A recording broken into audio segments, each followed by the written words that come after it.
ये हमारे जो सारे सियासतदान हैं ना, ये ख़ास तौर पे जो रवायती सियासतदान हैं, इन सब की इसके पीछे एक असम्पशन होती है कि लोग जो है ना वो बेवकूफ़ हैं, वो डंगर हैं और उनको जिधर मर्ज़ी लगा दिया जाए वो लग जाते हैं। हकीकत ये है, मैं बड़ा डरता डरता कह रहा हूँ कि वाकई लोगों की मेमोरी बड़ी शॉर्ट होती है और पाकिस्तान में ये इनकी टर्म होती है कि गंजनी सिंड्रोम है कि लोगों को सिलेक्टिव अमनीजिया है और वाकई एक दो साल में भूल जाता है। तो वो फिर हमारे जैसे लोगों को इस तरह एक क्लिप ढूंढ के याद कराना पड़ता है कि भाई साहब इनका ये माजी राव है। और हकीकत ये है, तकलीफ दे हकीकत है कि इस हिमाम में सारे ही नंगे हैं, ये सारे ही अपने अपने दौर में। तो इसलिए फिर न्यू स्टार्ट जब करना है तो साउथ अफ्रीका स्टाइल में ट्रूथ एंड रिकंसिलिएशन कमेटी यहाँ बनानी पड़ती है। बार-बार कहते हैं मैं आपसे डिफर करता हूं, इन्होंने उन्हीं वालों ने कहा है ये करेंगे फ्रॉड। ये सारा एक दिन हो के मैंने जनाब ये गलतियां की, मुझे माफ कर दिया जाए, कर लीजिए जाए ना सारा, तो फिर माने, वरना इतना रेटरिक में नहीं आते। अब आ जाए आज की सूरत हाल में। पंजाब में बिल्कुल नहीं, पंजाब में नहीं, ये पहले जुलूस का अब होने जा रहा है। अब पहले 18 को कोयटा में था, तो अब वो 16 में गुजरांवाला है, फिर गुजरांवाले के बाद मुख्तलिफ शहरों में होंगे, इख्तिताम उसका लाहौर में होगा, कराची में भी, कोयटा में भी। पहली बात तो ये है कि जो शिफ्ट करने के साथ ये बेताशा आपने गौर किया होगा, पंजाब में पुलिस के जो हैं काफ़ी सारे तबादले हुए एकदम।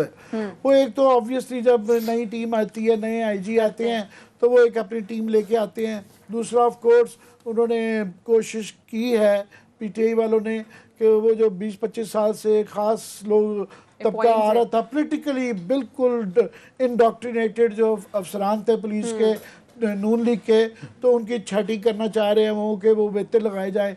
तीसरा ऑफ कोर्स ये जो जलसाएँ हैं तो उन्होंने हैंडल करना है। लाहौर में भी जो बुनियादी तौर पे तब्दीली वो इसीलिए आई ना कि वो जब इतने बड़े पत्थर लेके मरियम के जुलूस में कंट्रोल नहीं हुआ तो एक दो और भी वजूहत थी, तो उसके बाद लाहौर में तब्दीली आई।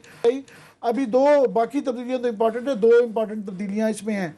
एक जो है लाहौर के अंदर जो पिछले सारे क्राइसिस के अंदर एसएसपी थे यासीन साहब इन्वेस्टिगेशन में ऑपरेशंस के, उनको तब्दील किया गया है।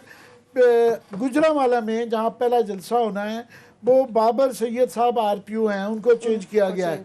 याद रहे कि गुजरांवाले में पिछले दिनों एक जलसा हुआ जिसमें काफ़ी नारे जो लगाए गए वो बहुत ज़्यादा इस्टेब्लिशमेंट के, फ़ौज के ख़िलाफ़, और वो अननोटिस चला गया, मगर वो उससे वो हुआ है। और वो एक टेलीस्कोप के नीचे वो काफ़ी नाम और चेहरे लिखे जा चुके हुए हैं, उसके अभी कॉन्सिक्वेंसेस होने वाले हैं।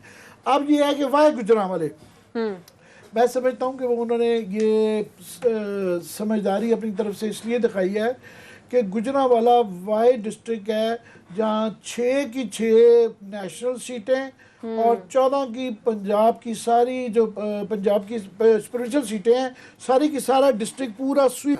सो ये 2-4 ही हैं। उस तरह ही नारोवाल और के अंदर भी उन्होंने स्वीप किया हुआ है। उस तरह ही उन्होंने साथ में सियालकोट में भी जो है एक सीट शायद नहीं थी, सियालकोट में भी स्वीप किया।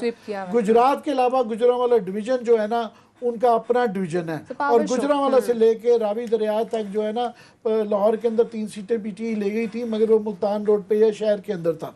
तो ये उनका सेंट्रल पंजाब के अंदर सबसे ज़्यादा हब जो है, और यहाँ पे जो उनकी विनिंग है नून लीग की वो 50-50 हज़ार 40 हज़ार से लेके 60 हज़ार के दरमियान में है। सो ये बहुत ज़्यादा उनकी बेल्ट है, ये उनकी वो जिस तरह अमेरिका में बाइबल बेल्ट है ना रिपब्लिकन्स की, तो ये उनकी बाइबल बेल्ट समझ लें है कि यहाँ पे, तो इसलिए वो यहाँ पे करना चाह रहे हैं कि पहला बड़ा जलसा करें।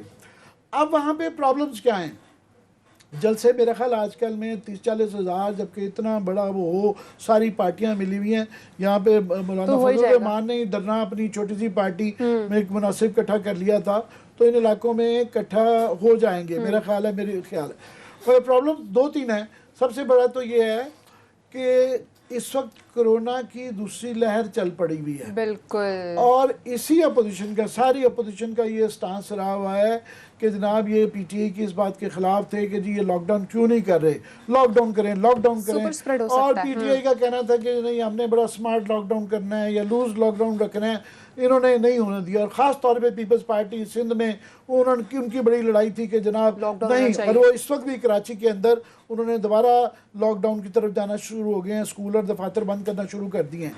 तो अगर ये लहर बढ़ गई 600 से, आपको पता ना 6000 से 9000 केसेस आज के कल के दिन के में आए हुए हैं, आज के भी फिगर जिस तरह के ये हैं कि बढ़ रहा है एकदम से। तो पाकिस्तान में ये स्मार्ट जो है ना जलसा नहीं हो सकता कि लाइनें बना दें आप लाखों के मजमे के लिए, हज़ारों के मजमे के लिए कि जो 10-10 फुट के फासले पे खड़ा हो जाए, ऐसा पॉसिबल नहीं है।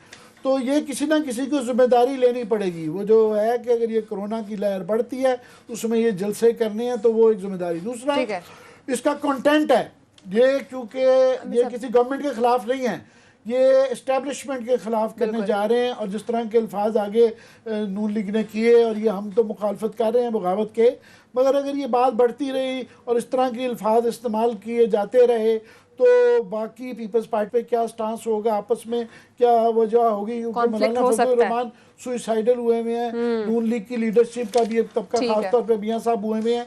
तो क्या बनेगा इसके कंटेंट पे? आपने ब्रेक लेनी है, ब्रेक के बाद मैं इस पे क्लास साहब का भी पॉइंट ऑफ व्यू लूंगी। ब्रेक के बाद नाज़रीन हम ये भी डिस्कस करेंगे कि माजी में जिन पर वज़ीर आज़म इतनी तनकीद किया करते थे, आज वो कैसे उनके मुआवन ख़ुसूसी मुक़र्रर हो चुके हैं। ब्रेक के बाद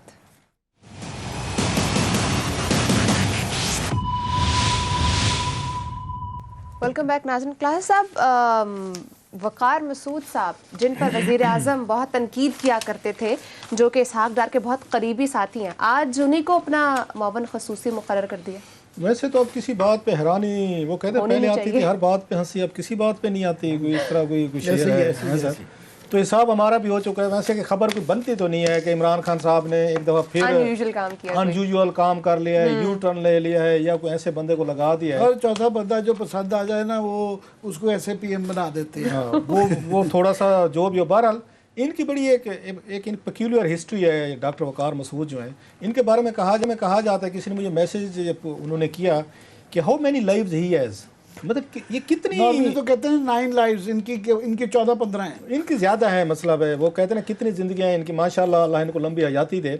इन्होंने जनाब आसिफ अली जरदारी से शुरू किया। मैं ज़रा ट्रेस करना चाहता हूँ। वो बैंकर्स उस इक्विटी से लेके है कि उन्होंने कहा जनाब मैं आपको गाइड करूँगा, मैं बताऊँगा कि जनाब के यहाँ पे काम वारदातें कैसे होते हैं। जरदारी साहब मान लिया आप भी अपनी फील्ड के, ये उससे क्या, इनके सिनेमा का नाम तो बम्बीनो, आपने सिनेमा में भी बड़े काम दिखाए हैं, लेकिन हमें भी मौका दे के देखें जनाब, हम भी आपको सर्व करो। फिर इन्होंने वो कारनामे अंजाम दिए आसिफ अली जरदारी साहब के साथ मिल के कि जरदारी साहब भी जेल गए। बहुत कम लोगों को पता होगा कि डॉक्टर वक़ार मसूद साहब भी जरदारी साहब के साथ जेल में रह चुके हैं। उन्हें कहीं इनकार करें जनाब, ये पूरी कंफर्म आपको बता रहा हूँ।